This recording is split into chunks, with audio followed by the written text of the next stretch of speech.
வேத பாடசாலை நிகழ்ச்சிக்கு உங்களை அன்புடன் அழைக்கிறோம்.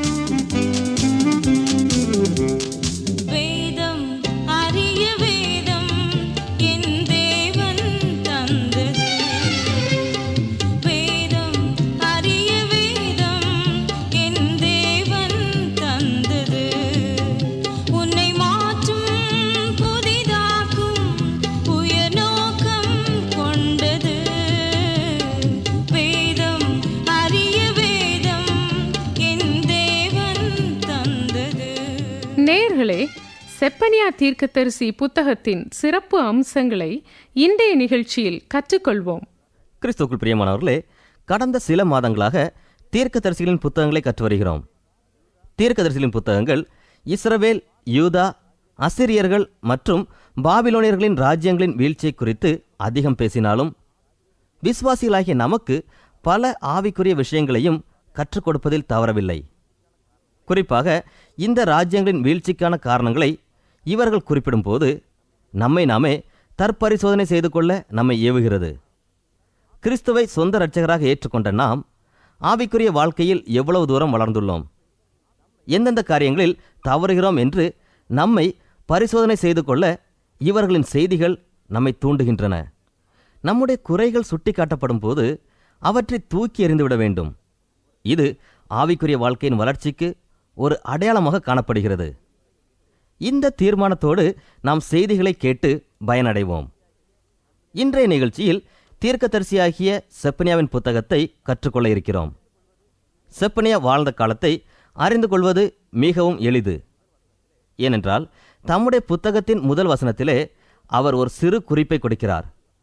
யோசியா ராஜாவின் காலத்தில் வாழ்ந்த அநேக தீர்க்கதரிசிகளுள் நானும் ஒருவன் என்று செப்பனியா தம்மை அறிமுகப்படுத்துகிறார். யூதேயாவில் அரசாண்ட சிறந்த அரசர்களுள் ஒருவர் யோசியா. இவரது காலத்தில் தேவனுடைய வார்த்தைகளை படிப்பதில் ஓர் ஆர்வமும் எழுச்சியும் ஏற்பட்டது. யோசியா அரசனின் காலத்தில் தேவாலயம் புதுப்பிக்கப்பட்ட போது நியாயப்பிரமாண புத்தகம் கண்டுபிடிக்கப்பட்டதை ராஜாக்களின் இலக்கியங்களை படிக்கும்போது படித்தது உங்களுக்கு நினைவு இருக்கும் என்று நம்புகிறேன். இதை 2 ராஜாக்களின் புத்தகம் 22, 23 அதிகாரங்களை படித்து தெரிந்து கொள்ளுங்கள். இந்த காலகட்டத்தில் இஸ்ரவேலர்கள் தேவ துரோகிகளாய் காணப்பட்டனர். அவர்கள் கர்த்தருடைய நியாயப்பிரமாண புத்தகம் ஒன்று உண்டு என்பதையே மறந்து போயினர். நியாயப்பிரமாணம் ராஜாவிற்கு முன்பாக வாசிக்கப்பட்ட போது யோசியா ராஜா மிகவும் பயந்து நடுங்கி தம் வஸ்திரங்களை கிழித்து கொண்டார். அவர் பயந்து நடுங்கியதற்கான காரணம் தம்முடைய ஜனங்கள் நியாயப்பிரமாணத்தின்படி வாழவில்லை. நியாயப்பிரமாண புத்தகத்தை கண்டெடுத்தவர் எஸ்ராவின் வம்சாவளியில் வந்தவர். இதனால் யோசியாவின் காலத்தில் மறுமலர்ச்சி ஏற்பட்டது. மேலும் எஸ்ராவின் காலத்தில் ஏற்பட்ட எழுச்சிக்கு முக்கிய காரணர் செப்பனியா என்று சில வேத அறிஞர்கள் கருதுகிறார்கள். இந்த எழுச்சி எபிரேய வரலாற்றின் ஒரு முக்கிய நிகழ்ச்சியாகும். ஆனால் செப்பனியா தம்முடைய முயற்சியால் ஏற்பட்ட இந்த எழுப்புதலை தம்முடைய புத்தகத்தில் குறிப்பிடவில்லை என்பது வியப்பாயிருக்கிறது. இதற்கு 3 காரணங்கள் கூறப்படுகிறது. 1, செப்பனியா மிகவும் தாழ்மையானவர். ஆகையினால் அவர் இந்த எழுப்புதலை தம்முடைய புத்தகத்தில் குறிப்பிடவில்லை என்று கூறுகின்றனர். 2வதாக, எழுப்புதல் ஏற்படும் முன்பாக இவர் இந்த புத்தகத்தை எழுதியிருக்கலாம். இந்த செய்திகளே யூத மக்களின் எழுச்சிக்கு காரணமாக அமைந்திருக்கலாம் என்றும் கூறப்படுகிறது. 3வதாக, எபிரேய வரலாற்றில் ஏற்பட்ட இந்த எழுச்சி அதிக நாட்கள் நீடிக்கவில்லை. இதனால் அவர் அந்த நிகழ்ச்சியை தம் புத்தகத்தில் குறிப்பிடவில்லை என்றும் கூறப்படுகிறது. செப்பனியா அரச குடும்பத்தை சார்ந்தவர். இவர் எசேக்கியா ராஜாவின் வம்சாவளியில் பிறந்தவர். இதனால் இவர் ராஜாவின் குமாரருக்கு கூட அதிகாரத்தோடு போதிக்கிறார். கவனியுங்கள், 1 அதிகாரம் 8 வசனம். கர்த்தருடைய யாகத்தின் நாளிலே நான் அதிபதிகளையும் ராஜகுமாரரையும் மாறுதேசத்து வஸ்திரம் தரிக்கிற யாவரையும் தண்டிப்பேன். அவர் ராஜ பரம்பரையில் பிறந்தவரானபடியால் யோசியாவின் அரண்மனைக்கு செல்லும் உரிமையும் பெற்றிருந்தார். இந்த உரிமைதான் மக்களின் ஆவிக்குரிய வாழ்க்கையில் எழுச்சி ஏற்படும் அளவிற்கு செயல்பட வழிவகுத்தது. செப்பனியாவின் புத்தகம் 3 அதிகாரங்களை கொண்ட சிறிய புத்தகம். யோவேல் தீர்க்கதரிசியைப் போல் செப்பனியாவும் கர்த்தருடைய நாள் என்ற வார்த்தையை அதிகம் உபயோகிக்கிறார். மற்ற தீர்க்கதரிசிகளை காட்டிலும் செப்பனியா இந்த வார்த்தையை அதிகம் உபயோகப்படுத்துகிறார். அவர் கர்த்தருடைய நாள் என்ற கருத்தை பல கோணங்களிலும் விளக்குகிறார். யோவேல் ஊழியம் செய்த நாட்களில் வெட்டுக்கிளிகளால் ஏற்பட்ட பெரும் சேதத்தை நினைவு கூர்ந்து அது கர்த்தருடைய நாள் என்று கூறினார். மற்ற ஜனங்கள் அது பெரும் அழிவு, இன்னல் நிறைந்த நாள் என்று நினைத்தார்கள்.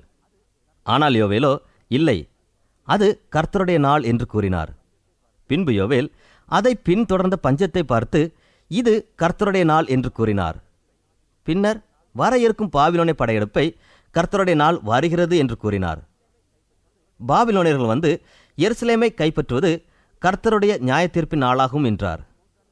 கடைசியாக அவர் பல நூற்றாண்டுகளுக்கு அப்பாலும் நோக்கி பார்த்து கர்த்தருடைய பெரிதும் பயங்கரமுமான நாள் வருகிறது என்று கூறினார்.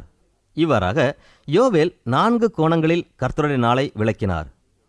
இதனால் யோவேல் நமக்கு கூறும் செய்தி என்னவென்றால், நம்முடைய வாழ்க்கையை திரும்பி பார்த்து நாம் பிறந்த சூழலை நினைவு கூர்ந்து அதுதான் எனக்கு கர்த்தருடைய நாள் என்று சொல்லும்படி கூறுகிறார். அதுபோலவே இப்போது நாம் இருக்கிற சூழ்நிலையை பார்த்து இதுதான் எனக்கு கர்த்தருடைய நாள் என்று சொல்லுங்கள் என்கிறார். பின்பு நாம் மரிக்கும் நாளை எண்ணி பார்த்து அல்லது கர்த்தருடைய வருகையை எண்ணி பார்த்து இதில் எது முன்னதாக சம்பவிக்குமோ அதுதான் வர இருக்கின்ற கர்த்தருடைய நாள் என்று சொல்லும்படி கூறுகிறார். செப்பனியாவின் செய்தியும் யோவேலின் செய்தியோடு ஒத்துப்போகிறது. இருந்தபோதிலும் செப்பனியா கர்த்தருடைய நாளை கூறி அறிவிக்கும் போது அவர் வர இருக்கும் பெரிதும் பயங்கரமான கர்த்தருடைய நாளையே அதிகம் குறிப்பிடுகிறார். சில நேரங்களில் செப்பனியா பாபிலோனிய படையெடுப்பையும் குறிப்பிடுகிறார். தீர்க்க தரிசன புத்தகங்களை படிக்கும்போது வெவ்வேறு சம்பவங்களை பிரித்து படிப்பது சற்று கடினமே. உதாரணமாக, ஒலிவ மலையில் உட்கார்ந்து இயேசு தம்முடைய சீசர்களோடு நிகழ்த்திய உரையாடலை எடுத்துக்கொள்வோம். அவருடைய சீசர்கள் அவரிடத்தில் வந்து, இவைகள் எப்போது சம்பவிக்கும்? உம்முடைய வருகைக்கும் உலகத்தின் முடிவுக்கும் அடையாளம் என்ன என்று கேட்டார்கள். இந்த கேள்விக்கான பதிலைத்தான் மத்தேயு 24, 25 அதிகாரங்களில் படிக்கிறோம். 2ஆம் வருகையோடு தொடர்புள்ள சம்பவங்களை கூறும்போது எது எப்போது சம்பவிக்கும் என்று நம்மால் பிரித்து காண முடியவில்லை. கிறிஸ்துவுக்கு பின் 70ஆம் ஆண்டில் நிகழ்ந்த எருசலேமின் அழிவையும் மகா உபத்திரவத்தின் நாளையும் பிரித்து பார்ப்பது மிகவும் சிரமமாக காணப்படுகிறது. இதே நிலைத்தான் தீர்க்க தரிசன புத்தகங்களை படிக்கும் போதும் ஏற்படுகிறது. தீர்க்கதரிசிகள் பல நிகழ்வுகளை வரிசையாக கூறுகின்றனர். நாம் தான் அவற்றை பிரித்து படிக்க வேண்டியதுள்ளது. இவர்கள் பாபிலோனிய படையெடுப்பை குறித்து பேசுகிறார்களா? பாபிலோனிய சிறை திரும்புதலை குறிப்பிடுகிறார்களா? சிதறுண்டவர்கள் தங்கள் தேசம் திரும்பும் செய்தியை கூறுகிறார்களா? அவர்களுடைய ஆவிக்குரிய வாழ்க்கையில் ஏற்படும் திரும்புதலை குறிப்பிடுகிறார்களா என்ற கேள்விகளை எழுப்ப வேண்டியதுள்ளது. இவ்வாறு பிரித்து படிப்பது நமது கடமையாயிருக்கிறது. செப்பனியா புத்தகத்தில் உள்ள 3 அதிகாரங்களையும் படிக்கும்போது அவர் கர்த்தருடைய நாளை குறித்தே பேசுகிறார் என்று அறிந்து கொள்ள முடிகிறது.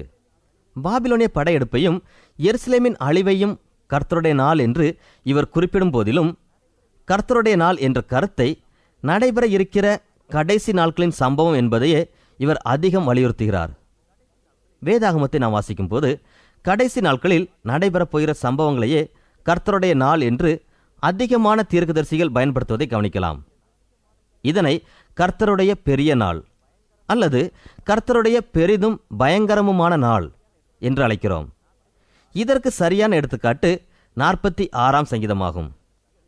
பொதுவாக எபிரேய தீர்க்கதரிசிகள் நடைபெற இருக்கிற சம்பவத்தை நடைபெற்றதாகவே கூறுகின்றனர். 46ஆம் சங்கீதத்தில் சங்கீதக்காரன் பெரிய அழிவை முன்னறிவித்து பின்னர் பூமியில் பால் கடிப்புகளை நடப்பிக்கிற கர்த்தருடைய செய்கைகளை வந்து பாருங்கள் என்று கூறுகிறார். இது நம்மை ஒரு விமானத்தில் அழைத்து சென்று அழிவின் கோரத்தை காண்பிப்பது போல் காணப்படுகிறது. இங்கு சங்கீதக்காரன் நடைபெற இருக்கிற ஒரு செய்தியை நடைபெற்று விட்டதாக வர்ணிக்கிறார். செப்பனியா கர்த்தருடைய நாளை குறிப்பிடும்போது முற்றிலும் வாரிக்கொள்ளப்படும் என்று கூறுகிறார். கவனியுங்கள், செப்பனியா 1ஆம் அதிகாரம் 2, 3 வசனங்கள். தேசத்தில் உண்டானதை எல்லாம் முற்றிலும் வாரிக்கொள்வேன் என்று கர்த்தர் சொல்லுகிறார். மனுஷரையும் மிருக ஜீவன்களையும் வாரிக்கொள்வேன். நான் ஆகாயத்து பறவைகளையும் சமுத்திரத்து மச்சங்களையும் இடறுகிறதற்கு ஏதுவானவைகளையும் துன்மார்க்கரோடே கூட வாரிக்கொண்டு தேசத்தில் உண்டான மனுஷரை சங்காரம் பண்ணுவேன் என்று கர்த்தர் சொல்லுகிறார். பாருங்கள், பெரும் பிரளயத்தை உண்டாக்கும் கடைசி நாளைத்தான் கர்த்தருடைய நாள் என்று பிரதானமாக செப்பனியா கூறுகிறார். இங்கு செப்பனியா யூதர்கள் பாபிலோனுக்கு கைதிகளாக கொண்டு செல்லப்பட்டதையும் சிறையிருப்பிலிருந்து திரும்பி வந்ததையும் கர்த்தருடைய நாள் என்று கூறவில்லை. செப்பனியா கர்த்தருடைய பெரிதும் பயங்கரமுமான நாளை அறிவிக்கும் போது, அந்நாளில் பூமியில் உள்ள மனிதர், மிருகங்கள், பறவைகள், கடலில் வாழும் மச்சங்கள் அனைத்தும் அழிக்கப்பட்டு போகும் என்று கூறுகிறார். அதுதான் கடைசியும் அழிவை ஏற்படுத்தும் நாளாகவும் இருக்கும் என்று கூறுகிறார். செப்பனியா 1ஆம் அதிகாரத்தில் 2 நிகழ்வுகளை விளக்குகிறார். ஒன்று, பாபிலோனிய படையெடுப்பால் ஏற்பட இருக்கும் எருசலேமின் அழிவையும், அடுத்ததாக பூமியில் உள்ள குடிகள் எல்லாம் முற்றிலும் அழிக்கப்படும் என்ற பெரும் அழிவையும் கூறுகிறார். தொடர்ந்து செப்பனியா, விரும்பப்படாத ஜாதியே, கட்டளை பிறக்கும் முன்னும் பதரை போல நாள் பறந்து போகும் முன்னும், கர்த்தருடைய உக்கிர கோபம் உங்கள் மேல் இறங்கும் முன்னும், கர்த்தருடைய கோபத்தின் நாள் உங்கள் மேல் வரும் முன்னும், நீங்கள் உங்களை உய்த்து ஆராய்ந்து சோதியுங்கள். தேசத்தில் உள்ள எல்லா சிறுமையானவர்களே, கர்த்தருடைய நியாயத்தை நடப்பிக்கிறவர்களே, அவரை தேடுங்கள், நீதியை தேடுங்கள், மனத்தாழ்மையை தேடுங்கள். அப்பொழுது ஒருவேளை கர்த்தருடைய கோபத்தினாலே மறைக்கப்படுவீர்கள் என்று ஆலோசனை கூறுகிறார். அன்பானவர்களே, பாபிலோனியர்கள் படையெடுத்து வருவார்கள் என்ற செய்தியை பொதுவாக எல்லா தீர்க்கதரிசிகளும் முன்னறிவித்தனர். அதுபோலவே கர்த்தருடைய பெரிதும் பயங்கரமான நாள் விரைவில் வருகிறது என்ற செய்தியை செப்பனியா நமக்கு அறிவித்துள்ளார். இந்த தண்டனைக்கு நாம் தப்பித்துக்கொள்ள ஒரே வழி மனத்தாழ்மையோடு கர்த்தரை தேடுவதேயாகும். மனத்தாழ்மையோடு தேவனை தேடும்போது தேவனுடைய கோபத்திற்கு நாம் தப்பிக்கொள்வோம். என் நாமம் தரிக்கப்பட்ட என் ஜனங்கள் தங்களை தாழ்த்தி ஜெபம் பண்ணி என் முகத்தை தேடி தங்கள் பொல்லாத வழிகளை விட்டு திரும்பினால், அப்பொழுது பரலோகத்தில் இருக்கிற நான் கேட்டு அவர்கள் பாவத்தை மன்னித்து அவர்கள் தேசத்திற்கு சேமத்தை கொடுப்பேன் என்று கர்த்தர் கூறுகிறார். 2ஆம் அதிகாரத்தில் செப்பனியா மற்ற தீர்க்கதரிசிகள் கூறாத ஒரு செய்தியை கூறுகிறார். தேவனுடைய நியாய தீர்ப்பை அடைய இருக்கும் புறஜாதியினருக்கு செப்பனியா தீர்க்கதரிசனம் உரைக்கிறார். ஏனென்றால் இவர்கள் யூத மக்களை ஒடுக்கினார்கள். செப்பனியாவின் தீர்க்கதரிசனத்தின்படி தேவன் தம்முடைய பிள்ளைகளாகிய யூதர்களை மட்டும் தண்டியாமல் அவர்களை அடக்கி ஒடுக்கிய புறஜாதியினரையும் தண்டிப்பார்.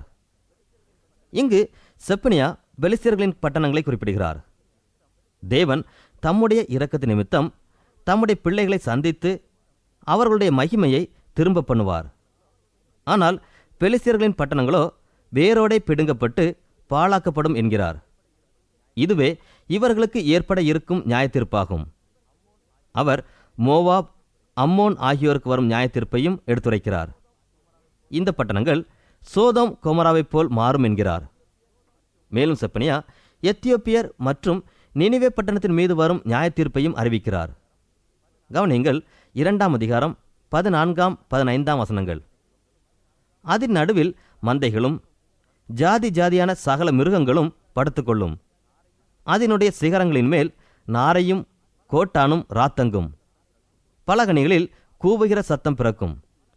வாசற்படிகளில் பால் கடிப்பு இருக்கும். கேதுரு மரங்களின் மச்சை திறப்பாக்கி போடுவார். நான் தான், என்னை தவிர வேறொருவரும் இல்லை என்று தன் இருதயத்தில் சொல்லி நிர்விசாரமாய் வாழ்ந்து களி கூர்ந்திருந்த நகரம் இதுவே. இது பாலும் மிருக ஜீவன்களின் தாபரமாய் போய்விட்டதே. அதன் வழியாய் போகிறவன் எவனும் ஈசல் போட்டு தன் கையை கொட்டுவான். இவ்வாறு செப்பனியா கூறும்போது கேலி கூத்தாக தோன்றினாலும் அவரது தீர்க்க தரிசனம் உள்ளபடியே நிறைவேறிற்று என்று அகழ்வாராய்ச்சியாளர்கள் கூறுகின்றனர்.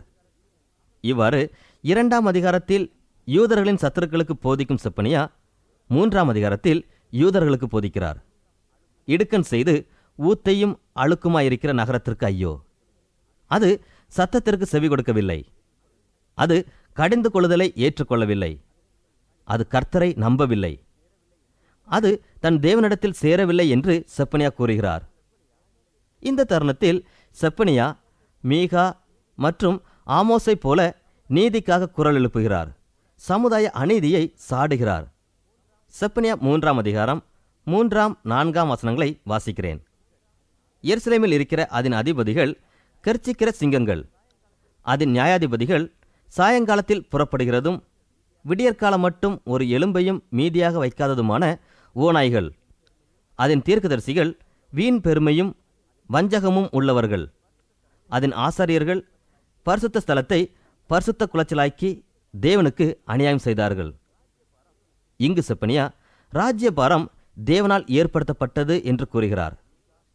இந்த கருத்தைத்தான் மீகா, ஆமோஸ், ஏசாயா போன்றோர் தெரிவித்தனர். அதிகாரிகள் தங்கள் வாழ்க்கை தரத்தை மேம்படுத்தி மக்களின் நலனை உதறித் தள்ளுவது அரசாங்கத்தின் நோக்கமல்ல. அதிகாரத்தில் இருப்போர் மக்களின் உழைப்பை உறிஞ்சி தங்கள் வாழ்க்கை தரத்தை மேம்படுத்துவது முறையல்ல என்று செப்பனியா கூறுகிறார்.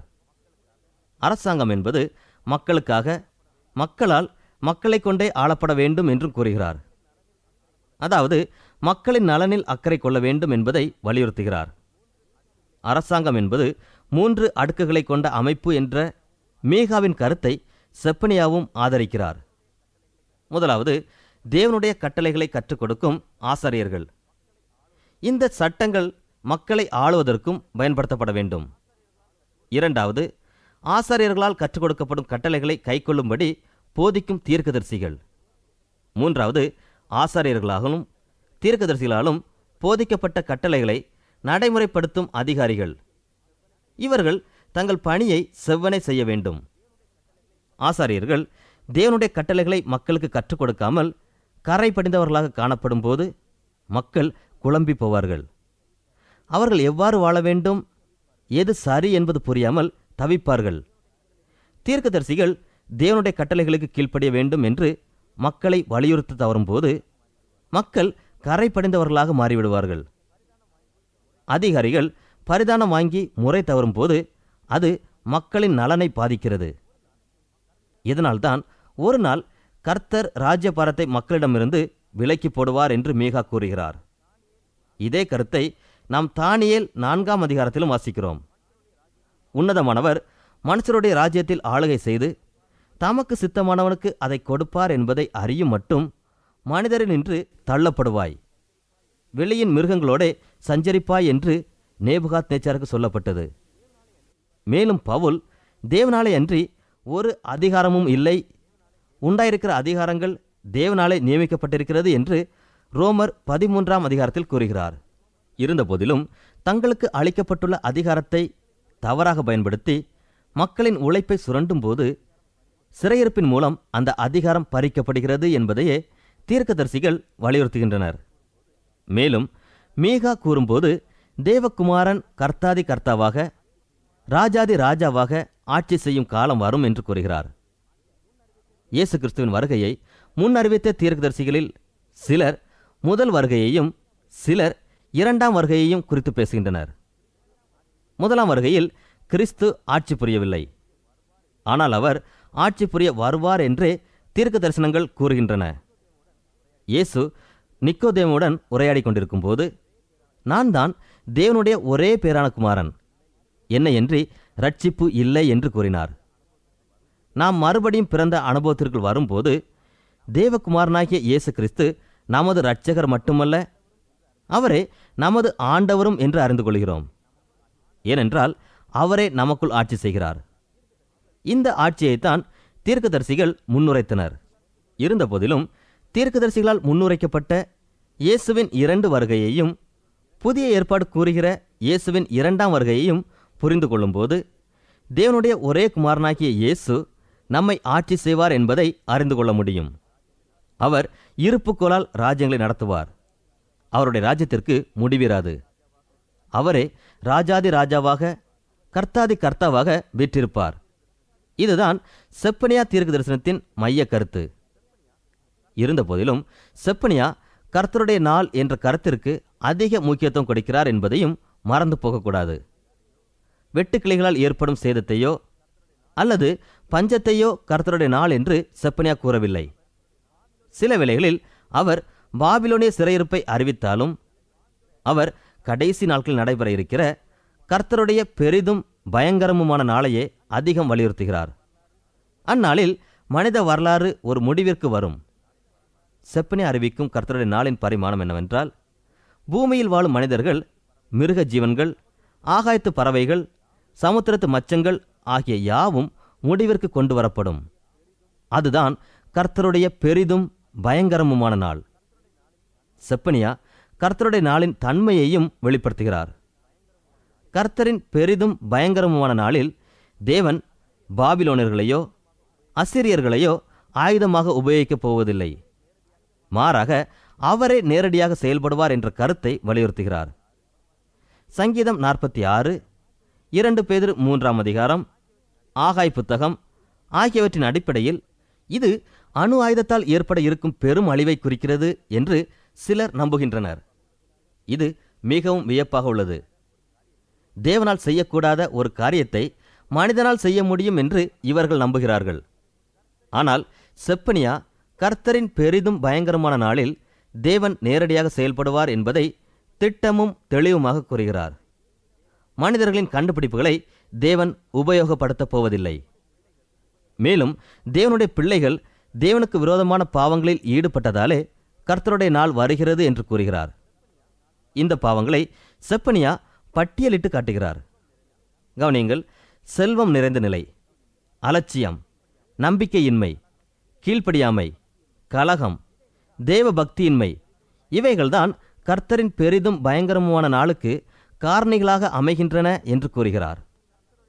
அருமையானவர்களே, கர்த்தருடைய நாளின் விளைவாகிய புது சிருஷ்டிப்பையும் செப்பனியா வெளிப்படுத்த தவறவில்லை. நாம் இன்று காணும் அனைத்தும் கர்த்தருடைய பெரிதும் பயங்கரமான நாளில் அழிந்து போகும். இவைகளுக்கு பின்பு நமது ஆண்டவர் புதிய வானத்தையும் புதிய பூமியையும் சிருஷ்டிப்பார். அங்கு நேர்மை குடிகொள்ளும். இந்த உலகை மூழ்கி கொண்டிருக்கும் ஒரு கப்பலோடு ஒப்பிடலாம். மூழ்கி கொண்டிருக்கும் கப்பலை காப்பாற்றுவது நமது வேலையல்ல. ஆனால் அதிலிருந்து எத்தனை பேரை காப்பாற்ற முடியுமோ அத்தனை பேரையும் காப்பாற்றுவதே நமது கடமையாகும். இதனால் சமுதாய நலப்பணிகள் வேண்டாம் என்று பொருளல்ல. மாறாக உலகம் அழியப்போவது உறுதி. ஆகையால் நம்மால் முடிந்த மட்டும் மக்களை தேவனிடம் கொண்டு வர வேண்டும் என்பதே நம்முடைய பணியாக இருக்க வேண்டும். புதிய வானமும் புதிய பூமியும் சிருஷ்டிக்கப்படும். அங்கு நேர்மையே குடிகொள்ளும் என்ற கருத்தை செப்பனியா பழைய ஏற்பாட்டிலும் பேதுரு புதிய ஏற்பாட்டிலும் வலியுறுத்துகின்றனர். கடைசியாக மற்றெல்லா தீர்க்கதரிசிகளைப் போல செப்பனியாவும் தேவனால் தெரிந்து கொள்ளப்பட்ட ஜனங்களின் திரும்புதலையும் மீட்பையும் அறிவிக்கிறார். தேவனுடைய பிள்ளைகள் மீட்கப்படுவார்கள் என்ற நற்செய்தியை ஒவ்வொரு தீர்க்கதரிசியும் தங்கள் செய்தியின் முடிவில் அறிவிக்கின்றனர். இஸ்ரவேலர்கள் புவியியல் ரீதியாக தங்கள் தேசத்திற்கும் ஆன்மீக ரீதியாக தங்கள் தேவனிடமும் திரும்புவார்கள். மீட்பின் செய்தியோடு ஒரு ஒப்பற்ற செய்தியையும் செப்பனியா கூறுகிறார். செப்பனியா 3ஆம் அதிகாரம் 9ஆம் வசனத்தை வாசிக்கிறேன், கவனியுங்கள். அப்பொழுது ஜனங்கள் எல்லாரும் கர்த்தருடைய நாமத்தை தொழுது கொண்டு ஒருமனப்பட்டு அவருக்கு ஆராதனை செய்யும்படிக்கு நான் அவர்கள் பாஷையை சுத்தமான பாஷையாக மாற பண்ணுவேன். இந்த செய்தி பாபேல் சம்பவத்திற்கு முன்பிருந்த ஒரே பாஷையை நமக்கு நினைவுபடுத்துகிறது. அன்பானவர்களே, செப்பனியாவின் செய்திகள் வெளிப்படுத்துதலாகவும் கடைசி கால செய்திகளாகவும் உள்ளது. இவைகளையெல்லாம் நாம் படிக்கும்போது எப்படிப்பட்டவர்களாக வாழ வேண்டும் என்ற கேள்வி நமக்குள் எழும்புகிறது.